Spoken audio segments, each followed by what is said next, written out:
मैं फिर से आप लोगों के सामने हाजिर हूँ एक नए टॉपिक के साथ जिसका नाम है एडवांटेजेस ऑफ अकाउंटिंग। देखो यहाँ पे advantages, uses and objectives same ही है, कुछ भी बोलो चीजें उसका जो रिजल्ट है उसका जो आंसर वो सेम निकलने वाला है, राइट। तो यहाँ पे हम ऑब्जेक्टिव्स ऑफ अकाउंटिंग को डिस्कस करने वाले हैं, बहुत ही इंपॉर्टेंट टॉपिक है फ्रेंड। लास्ट क्लास में मैंने आप लोगों को need for accounting and characteristics of accounting को बताया था, उसे डिस्कस किया था, है ना। तो आज के टॉपिक में हम क्या डिस्कस करने वाले हैं, ऑब्जेक्टिव्स ऑफ अकाउंटिंग। अकाउंटिंग की विशेषताएं क्या है, फायदे क्या है, इसके यूजेस क्या होते हैं, है ना, इस चीज को आज हम डिस्कस करेंगे। तो let's start our class without wasting any time, है ना। देखो फर्स्ट ऑफ ऑल जो हमारा टोटल हमारे पास 3 पॉइंट्स है, हर एक पॉइंट को हम लोग बहुत अच्छे से डिस्कस करेंगे, हर एक पॉइंट को अच्छे से समझेंगे, है ना, ताकि कोई भी पॉइंट हमारा मिस ना हो जाए, राइट। देखो फर्स्ट पॉइंट जो हमारा है वो to keep systematic record of business transactions. Accounting का फर्स्ट एडवांटेज यही होता है कि हर एक एक्टिविटी को, हर एक ट्रांजेक्शंस को सिस्टमैटिकली रिकॉर्डिंग करनी है। क्योंकि अभी के टाइम में बिजनेस ट्रांजेक्शंस इतने अधिक होते हैं कि हर एक ट्रांजेक्शंस को हम याद नहीं रख पाते हैं, राइट। तो जब हमारी मेमोरी में बहुत टाइम तक नहीं रहती है, हम बहुत जल्दी उसको भूल जाते हैं, तो वैसे कंडीशन में हमारे पास सिर्फ और सिर्फ एक ऑप्शन होता है। कौन सा ऑप्शन, कि आप बुक्स ऑफ अकाउंट को मेंटेन करो, है ना। तो वैसे कंडीशन में हमारा पहला टारगेट क्या होता है, बुक्स ऑफ अकाउंट की फर्स्ट फंक्शन क्या होती है, पहला कार्य क्या होता है कि उसके सिस्टमैटिकली रिकॉर्डिंग करनी है। दैट मीन्स इस तरीके से है कि बिजनेस में जो भी ट्रांजेक्शन हो रही है उसे 1 बाय 1 उसकी रिकॉर्डिंग आपको करनी है, होती है, राइट। यहाँ तक चीज समझ में आ गई। तो रिकॉर्डिंग में कौन सी चीजें आएंगी, रिकॉर्डिंग में आपका जनरल आ जाएगा, उसमें सब्सिडरी बुक्स आ जाएंगे, एंड देन फिर आपको लेजर की पोस्टिंग करनी होती है। लेजर में सारे डाटा को पोस्ट करना होता है, राइट। तो यहाँ पे सिस्टमैटिक रिकॉर्डिंग में ऑलवेज रिमेंबर जनरल बनाने होंगे, सब्सिडरी बुक्स बनाने होंगे और लेजर बनाने होंगे, राइट। यहाँ तक चीजें समझ में आ गई। दूसरा पॉइंट क्या है हमारा, to calculate profit and loss. देखो अकाउंटिंग का दूसरा एडवांटेज, सेकेंड यूज क्या है कि प्रॉफिट एंड लॉस को फाइंड आउट करने में ये हेल्पफुल होता है। तो देखो भाई, किसी भी बिजनेस को स्टैब्लिश किया जाता है तो ऐसा नहीं कि बिजनेस को आपने स्टैब्लिश कर दिया और उसके लिए अपने आंखें बंद कर ली, ऐसा तो नहीं करते हो ना। आप देखना चाहते हो कि भाई आपके बिजनेस में प्रॉफिट हुआ है या लॉस हुआ है, आपने जो टारगेट लिया है वो सही तरीके से फुलफिल हो रहा है या नहीं हो रहा है। तो वैसे कंडीशन में बुक्स ऑफ अकाउंट हेल्पफुल होता है। इसमें इसका यूज होता है, किस तरीके से यूज होता है कि आप क्या करते हो, बुक्स ऑफ अकाउंट मेंटेन करते हो तो, या तो कह लो अकाउंटिंग के थ्रू आप क्या करते हो कि trading account and profit and loss account बनाते हो, प्रॉफिट एंड लॉस अकाउंट बनाते हो, राइट। या तो ये समझ में आ गई। तो भाई trading account and profit and loss बनाने से हमें क्या फायदा होगा, देखो ट्रेडिंग अकाउंट अगर आप बनाओगे तो आप बिजनेस के पूरे साल का, दैट मीन्स जो अकाउंटिंग पीरियड होंगे 1 अप्रैल टू 31 मार्च, जो एक साल का जो पूरा पीरियड होगा, इस पीरियड के दौरान जो भी आप बिजनेस का ग्रॉस प्रॉफिट होगा या तो ग्रॉस लॉस होगा उसे आप फाइंड आउट कर सकते हो। नेक्स्ट क्या लिखा मैंने, profit and loss account, profit and loss account के थ्रू पूरे साल का नेट रिजल्ट फाइंड आउट कर सकते हो। Net result that means net profit या फिर नेट लॉस। देखो ट्रेडिंग अकाउंट के थ्रू बिजनेस के total sale and total purchasing को पता लगाया जाता है, और net profit and loss account के थ्रू क्या फाइंड आउट किया जाता है कि बिजनेस का टोटल एक्सपेंडिचर कितना हुआ है पूरे साल में। दूसरी तरफ क्या देखा जाता है कि बिजनेस का टोटल इनकम क्या हुआ पूरे साल में। तो पूरे साल में जो टोटल इनकम हुई है उसकी वैल्यू कितनी है, और पूरे साल में जो टोटल एक्सपेंडिचर्स हुए हैं उसकी वैल्यू कितनी है। फिर ये देखा जाता है, फिर कंपैरिजन की जाती है, बैलेंसिंग की जाती है। अगर आपका इनकम अधिक है और लॉस एक्सपेंडिचर्स कम है, दैट मीन्स बिजनेस का नेट प्रॉफिट हुआ। अनफॉर्चुनेटली अगर हमारा इनकम ही कम हो गया और एक्सपेंडिचर अधिक हो गया तो क्या हो जाएगा, हमें नेट लॉस हो जाएगा, राइट। यहाँ तक ये समझ में आ गई। तो वैसे कंडीशन में अकाउंटिंग यूजफुल होता है। अकाउंटिंग का ये क्या है, उपयोगिता है कि फाइंड आउट करना, इसके एडवांटेजेस हैं ये फाइंड आउट करना है कि बिजनेस का प्रॉफिट या लॉस कितना है। राइट, यहाँ तक ये समझ में आ गई। नेक्स्ट है आपका, देखो नेक्स्ट है आपका ascertain the financial position of business. देखो आपने profit and loss find out कर लिया, इसका ये मतलब नहीं हुआ कि आपकी क्यूरियोसिटी खत्म हो गई, बिल्कुल नहीं। किसी भी बिजनेसमैन की क्यूरियोसिटी और भी इंक्रीज होने लगेगी कि भाई फाइंड आउट तो कर लिया हमने, क्या net result, net result that means net profit या नेट लॉस, ये फाइंड आउट कर लिया, बट अब हमें ये देखना है कि बिजनेस का फाइनेंशियल पोजीशन क्या है। पोजीशन क्या है दैट मीन्स स्टेटस क्या है। आप लोग कभी सुना होगा ना आप लोगों ने कि भाई उसकी स्टेटस अच्छी है, व्हाट्सएप के स्टेटस की बात नहीं कर रही हूँ मैं, यहाँ पे बिजनेस के फाइनेंशियल स्टेटस की बात की जा रही है। राइट, तो बिजनेस का फाइनेंशियल स्टेटस को फाइंड आउट किया जाता है, फाइनेंशियल पोजीशन को फाइंड आउट किया जाता है। किसके थ्रू फाइंड आउट किया जाएगा, देखो ये फाइंड आउट किया जाएगा आपका, इसे मैं थोड़ा सा रिमूव करती हूँ, सॉरी फ्रेंड, थोड़ा सा स्पेस का शॉर्टेज है, प्लीज मैनेज करना है ना। देखो यहाँ पे बैलेंस शीट बनाए जाएंगे, बैलेंस शीट प्रिपेयर किए जाएंगे। राइट, और बैलेंस शीट के थ्रू कौन कौन सी चीजें फाइंड आउट होगी। बैलेंस शीट जब बिजनेस का प्रिपेयर किया जाता है, मेंटेन किया जाता है, तो बिजनेस के बहुत सारे इंफॉर्मेशन ऑटोमेटिकली निकलकर सामने आने लगते हैं, डिस्क्लोज होने लगते हैं। दैट्स व्हाई बैलेंस शीट को पता है क्या बोला जाता है, it is a mirror of business. Balance sheet को बिजनेस का मिरर बोला जाता है, मिरर ऑफ बिजनेस। आप मिरर देखते हो, मिरर में क्या देखते हो कि भाई आप कैसे दिख रहे हो। राइट, तो यहाँ पे जैसे बैलेंस शीट को देखा जाएगा, किसी भी बिजनेस के बैलेंस शीट को जैसे ही खोला जाएगा, वो ऑटोमेटिकली बिजनेस की पूरी पोजीशन, उसका जो स्टेटस है वो ऑटोमेटिकली निकलकर सामने आने लग जाएगी। भाई कैसे सामने आएगी, देखो बैलेंस शीट के थ्रू ये हमें पता चलता है बिजनेस को किसे कितने रुपए देने हैं, दैट मीन्स बिजनेस से क्रेडिटर कितने हैं, बिजनेस को किससे कितने रुपए लेने हैं, दैट मीन्स बिजनेस के डेटर्स कितने हैं, बिजनेस के फिक्स एसेट्स की वैल्यू कितनी है, बिजनेस का कैश बैलेंस क्या है, बैंक बैलेंस क्या है, राइट, लायबिलिटीज कितनी है, कैपिटल कितने हैं। ऐसे बहुत सारी इंफॉर्मेशन हैं जो कि मैं वन बाय वन अभी थोड़ी बता सकती है ना, क्योंकि अभी हम बैलेंस शीट नहीं पढ़ रहे हैं, अभी बस हमसे थोड़ा सा क्या कर रहे हैं, ब्रीफ कर रहे हैं, थ्योरेटिकली समझ रहे हैं कि बैलेंस शीट के थ्रू क्या फाइंड आउट होता है। तो बैलेंस शीट के थ्रू बिजनेस का फाइनेंशियल पोजीशन फाइंड आउट होता है, बिजनेस का पूरा स्टेटस आप फाइंड आउट कर सकते हो। राइट, तो यहाँ पे हमारा जो थर्ड नंबर का जो पॉइंट था वो क्या था कि अकाउंटिंग के थ्रू आप बिजनेस का फाइनेंशियल स्टेटस को फाइंड आउट कर सकते हो। यहाँ तक ये समझ में आ गई। देखो नेक्स्ट क्या हमारा, नेक्स्ट है इनेबल कंपैरेटिव स्टडी। देखो अब यहाँ तक कंपैरिजन वाली बात आ गई, तुलना करने की जरूरत होती है, तुलना करने की जब बात होती है तो यहाँ पे बहुत सारे क्या कह सकते हो यहाँ पे बहुत सारे ऐसे इंफॉर्मेशन हमें चाहिए होते हैं जो कंपैरिजन में हेल्पफुल होता है। समझ रहे हो, सपोज करो बिजनेस का, सपोज करो एग्जांपल के थ्रू आपको समझाती हूँ ताकि कोई कंफ्यूजन ना हो आप लोगों को। देखो ये है आपका cost, sales and expenditures and income. Right, तो देखो ये चार चीजें यहाँ पे मैंने लिखा हुआ, और जनरली इन चार चीजों की कंपैरिजन होती है। जनरली ऐसा नहीं कि आप दूसरे डाटा की वैल्यू को कंपेयर नहीं कर सकते, ऐसा बिल्कुल नहीं है, बट ये चार बहुत ही इंपॉर्टेंट है। राइट, तो यहाँ पे कॉस्ट ऑफ प्रोडक्शन उसकी कंपैरिजन की जाती है। इस साल के कॉस्ट ऑफ प्रोडक्शन की कंपैरिजन किससे की जाती है, लास्ट ईयर के कॉस्ट ऑफ प्रोडक्शन से।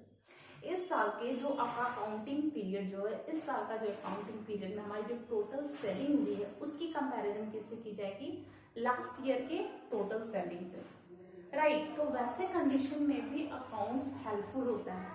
क्यों, सपोज करो आपने इस साल बुक्स ऑफ अकाउंट मेंटेन किया और लास्ट ईयर आपने मेंटेन किया ही नहीं, तो वैसे कंडीशन में क्या आप फाइंड आउट कर सकते हो कि इस साल आपकी टोटल सेलिंग की वैल्यू तो आपको पता है, बट लास्ट ईयर की वैल्यू तो आपको पता ही नहीं, तो आप कैसे श्योर होगे, कैसे आप कैसे फाइंड आउट करोगे कि भाई पिछले साल के कंपैरिजन में इस साल हमारा सेल अधिक हुआ या कम हुआ? क्योंकि हर डाटा को तो आप याद नहीं रख सकते, राइट?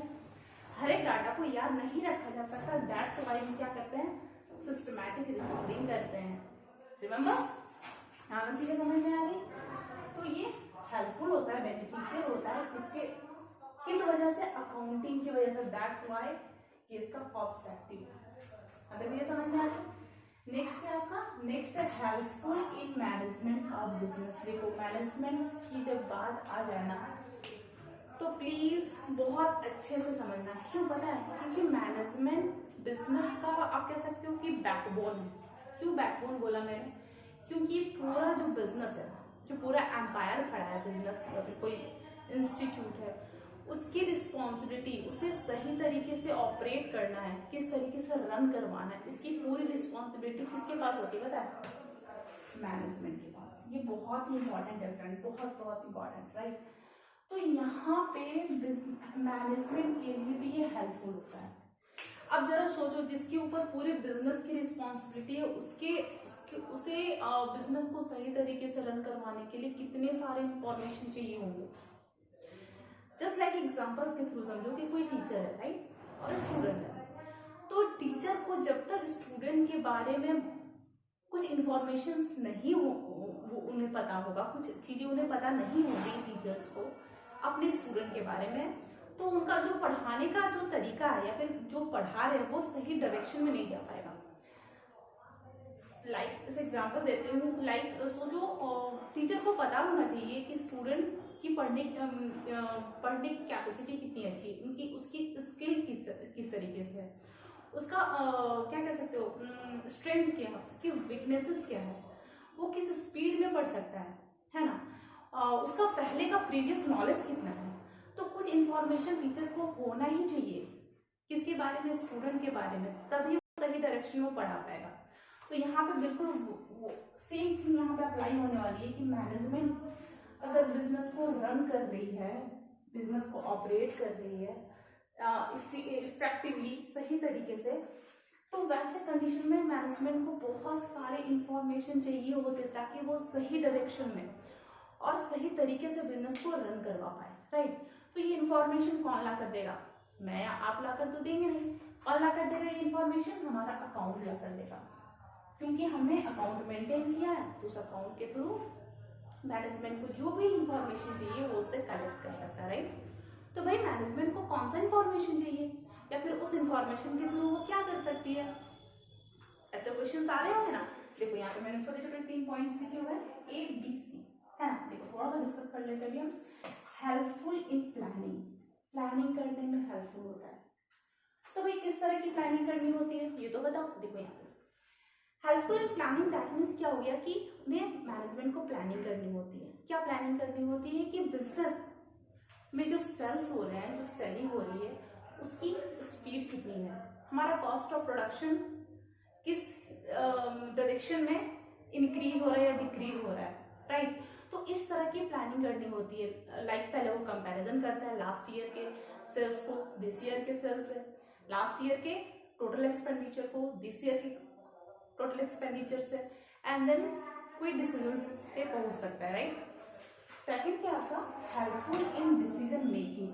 यहाँ पे डिसीजंस मेकिंग की बात हो रही, दैट मीन्स मैनेजमेंट को बहुत सारे डिसीजंस लेने होते हैं। किस टाइप के डिसीजंस लेने होते हैं कि भाई हमारा जो है सेल्स की वैल्यू क्या रहेगी, सेल्स की वैल्यू क्या रहेगी, राइट? अगर हमने कोई प्रोडक्शन किया है, गुड्स का प्रोडक्शन किया है, तो उसकी सेल्स की वैल्यू हम क्या डिसाइड करें, या तो हम अपने कस्टमर को कितने % का डिस्काउंट प्रोवाइड करें। तो इस तरह के डिसीजंस लेने होते हैं। ये सारा डिसीजंस कौन लेता है? मैनेजमेंट लेती है। तो मैनेजमेंट इस तरह का डिसीजन तभी ले सकती है जब वो सारे इंफॉर्मेशन के थ्रू सारे इंफॉर्मेशन को एनालिसिस करे एंड देन किसी डिसीजन पे पहुंच सके, राइट?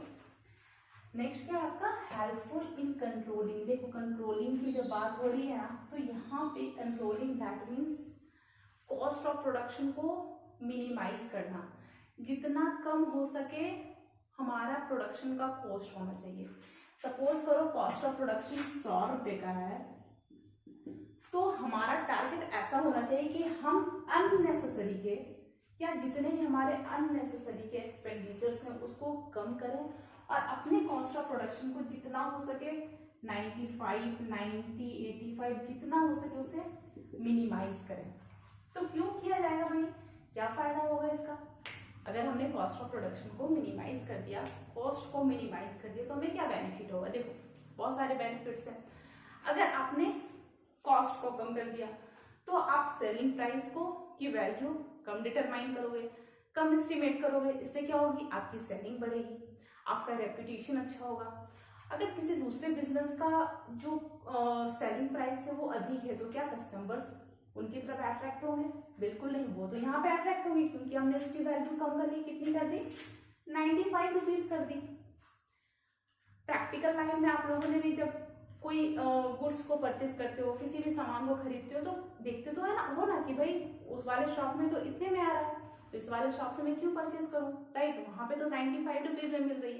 तो वैसे कंडीशन में सेल्स को इंक्रीज करने के लिए क्या करना होता है? हमें कॉस्ट को कंट्रोल करना होता है। तो ये सारा काम कौन करता है? ये सारा काम करता है मैनेजमेंट करती है। और मैनेजमेंट को ये सारी चीजों को निपटाने के लिए बहुत सारे इंफॉर्मेशन चाहिए होते हैं, बहुत सारे, है ना। यहाँ पे दो चार चीज के बारे में मैंने डिस्कस किया, बस 3 पॉइंट्स मैंने लिखे, बट बहुत सारे इंफॉर्मेशन चाहिए होते हैं। और वो सारा इंफॉर्मेशन कौन देगा, ला कर देगा? वो अकाउंट्स ला कर देगा। यहाँ तक ये समझ में आ गई? देखो नेक्स्ट क्या हमारा नेक्स्ट पॉइंट डिस्कस करते हैं, helpful in assessment of tax liabilities. देखो भाई, जब बिजनेस लार्ज स्केल पे हो रहा है ना, तो बिजनेस को टैक्स भी पेमेंट करने होंगे। तो टैक्स की वैल्यू कौन ला कर देगा? तो टैक्स की वैल्यू अकाउंट के थ्रू आप डिटरमाइन कर सकते हो, लाइक इनकम टैक्स हो गए, सेल टैक्स हो गए।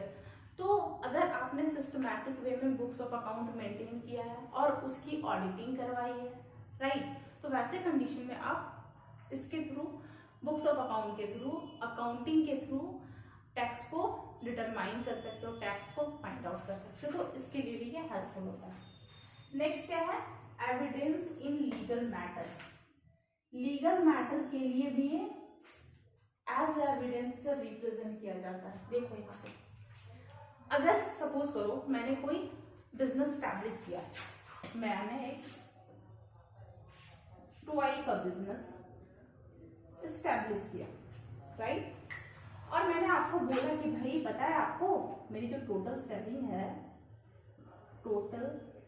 है वो 5 लाख रुपए की है। कितने की है?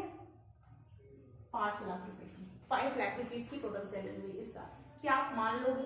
चलो एक बार के लिए मैं मान लूं कि आप मान लोगे क्योंकि आप मेरे फ्रेंड हो, पर क्या मैं किसी थर्ड पर्सन को बोलूं तो वो ट्रस्ट करेगा इस बात पे? बिल्कुल नहीं करेगा। वो कब ट्रस्ट करेगा? जब मैं अपना बैलेंस शीट दिखाऊंगी, जब मैं अपना trading account and profit and loss account दिखाऊंगी, तो उस डाटा के थ्रू उस पर ट्रस्ट करेगा। इनफैक्ट उसे करना ही होगा, क्योंकि हमने क्या किया था पता है? हमने ये किया था, ये क्या है? What is this? सिस्टमैटिक हमने रिकॉर्डिंग की थी, एंड देन हमने प्रॉफिट एंड लॉस अकाउंट बनाया, फिर हमने बैलेंस शीट बनाया। जब हमने सारे जो भी अकाउंट्स, जो भी नीड थी हमारी, जो भी बुक्स ऑफ अकाउंट में जो भी चाहिए होते, वो हर एक इंफॉर्मेशन को हमने सिस्टमैटिक रिकॉर्ड किया, हर एक अकाउंट को ओपन किया जो हमें चाहिए थे। तो उस अकाउंट के थ्रू बैलेंस शीट में जो भी वैल्यूज दी हुई होंगी या फिर प्रॉफिट एंड लॉस अकाउंट में जो भी डाटा दी हुई होगी उस पर ट्रस्ट करना ही होगा। एंड वन मोर थिंग, ये इतना रिलायबल होता है कि इसे एज एविडेंस आप कोर्ट में भी रिप्रेजेंट कर सकते हो और इसे जज भी नेग्लेक्ट नहीं कर सकते। क्लियर हो गया? देखो नेक्स्ट क्या आपका?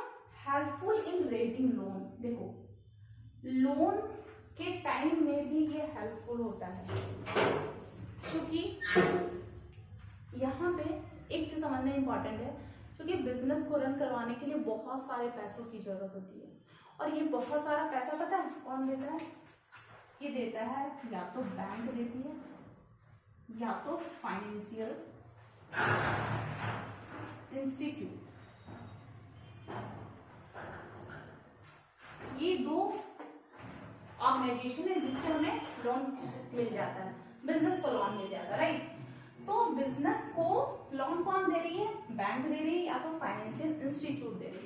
तो भाई कोई भी बिजनेस अगर बैंक के पास जाकर बोले कि मुझे 50 लाख रुपए की जरूरत है, तो बैंक क्या दे देगी, बिल्कुल नहीं। वो पहले ये चेक करेगी कि भाई आपके अंदर ये कैपेबिलिटी है कि नहीं कि आप मेरे पैसे लौटा दो, आपके अंदर ये कैपेबिलिटी है कि आप इंटरेस्ट पेमेंट कर सको। तो वैसे कंडीशन में ये क्या करेगी, इसके अकाउंट को चेक करेगी, बिजनेस के अकाउंट को चेक करेगी। तो इसका यूज कहाँ पे, कहाँ से कहाँ चीजें पहुंच रही है, आप देखो जरा इसका यूज कहाँ पे हो रहा है, रेजिंग लोन को लेने में भी ये हेल्पफुल हो रहा है। अकाउंट को देखकर, फाइनेंशियल स्टेटस को देखकर, बैलेंस शीट को देखकर बिजनेस ये बैंक ये श्योर होती है, हमारा फाइनेंशियल इंस्टीट्यूट श्योर होता है कि भाई इस बिजनेस की फाइनेंशियल स्टेटस अच्छी है तो इसे लोन प्रोवाइड किया जा सकता है, राइट। नेक्स्ट क्या है, फैसिलिटेट सेल ऑफ बिजनेस। देखो बिजनेस को सेल करने में भी ये हेल्पफुल होता है। सपोज करो मैंने एक बड़ा सा बिजनेस स्टैब्लिश किया, बट आफ्टर सम टाइम मुझे लगा नहीं अब मुझे ये बिजनेस को क्लोज कर देना चाहिए, अब मुझे इस बिजनेस को रन नहीं करवाना, मुझे किसी दूसरे सेक्टर में जाना है, तो मैं क्या करूंगी, इसे सेल करूंगी। तो इसकी वैल्यू कैसे डिसाइड होगी, मैं तो चाहूंगी कि मैक्सिमम से मैक्सिमम इसकी वैल्यू मिले, और आप जो खरीदार हो, परचेज करने वाले हो, आप तो चाहोगे कि मिनिमम से मिनिमम वैल्यू देकर आप इसे परचेज कर लो, राइट। तो वैसे कंडीशन में एक एस्टिमेट जो कहता है ना, एक परफेक्ट और एक करेक्ट वैल्यू डिसाइड करने वाला काम कौन करता है, अकाउंट करता है। अकाउंट के थ्रू इसकी एग्जैक्ट वैल्यू डिसाइड हो पाती है कि कैसे बैलेंस शीट में जो भी इसकी वैल्यू दी हुई है, डाटा दी हुई है, उस डाटा उस वैल्यू के थ्रू इसकी वैल्यू डिसाइड होती है, बिजनेस की टोटल वैल्यू क्या है, right. Next and last point है हमारा friend, helpful in detection and prevention of error and fraud. देखो अब एरर एंड फ्रॉड की बात हो अगर, तो ऐसा तो बिल्कुल नहीं कहा जा सकता है कि कोई ऐसा मंत्र है या फिर कोई ऐसा रिसोर्सेज है जिसके थ्रू आप 100% एरर को खत्म कर सकते, ऐसा नहीं है। बट हमारा टारगेट क्या होता है कि हम मिनिमाइज कर सके, जितना हो सके हम अपने एरर को, अपने फ्रॉड को, अपने बिजनेस में होने वाले फ्रॉड को कम कर सके, राइट। तो वैसे कंडीशन में हम क्या करते हैं, अकाउंट की हेल्प लेते हैं, क्योंकि मैंने हर बार ये 3 पॉइंट्स को मेंशन किया। क्या किया है, सिस्टमैटिक रिकॉर्डिंग की, डेटाबेस हमने जनरल बनाया, लेजर बनाया, फिर हमने trading account, profit and loss account बनाया एंड बैलेंस शीट बनाया। क्योंकि हमने हर एक आइटम की सिस्टमैटिक रिकॉर्डिंग की है, तो वहां पे एरर एंड फ्रॉड होने के चांसेस नहीं के बराबर होते, बिल्कुल खत्म हो जाते हैं, राइट। तो इसके लिए भी ये हेल्पफुल होता है कि एरर एंड फ्रॉड को, छल कपट, चीटिंग को मिनिमाइज करता है, या तो कहा जाए तो काफी हद तक खत्म करता है। कौन, अकाउंटिंग। तो ये अकाउंटिंग के एडवांटेजेस हैं, यूजेस हैं, ऑब्जेक्टिव्स हैं, कुछ भी बोल लो, है ना। तो ये 10 पॉइंट्स फ्रेंड, अगर आप चाहो तो इसके स्क्रीनशॉट ले सकते हो, है ना, इस तरीके से। तो ये 10 पॉइंट्स फ्रेंड मैंने आपको बहुत ही ब्रीफली, बहुत सही तरीके से समझाया। आई होप आप लोगों के कॉन्सेप्ट क्लियर हुए हो। तो अगर वीडियो अच्छी लगी हो तो प्लीज़ क्लास को कंटिन्यू करो। मैं अगले वीडियो में नेक्स्ट टॉपिक के साथ आप लोगों के सामने आऊँगी। तब तक के लिए take care and please video को लाइक शेयर एंड सब्सक्राइब जरूर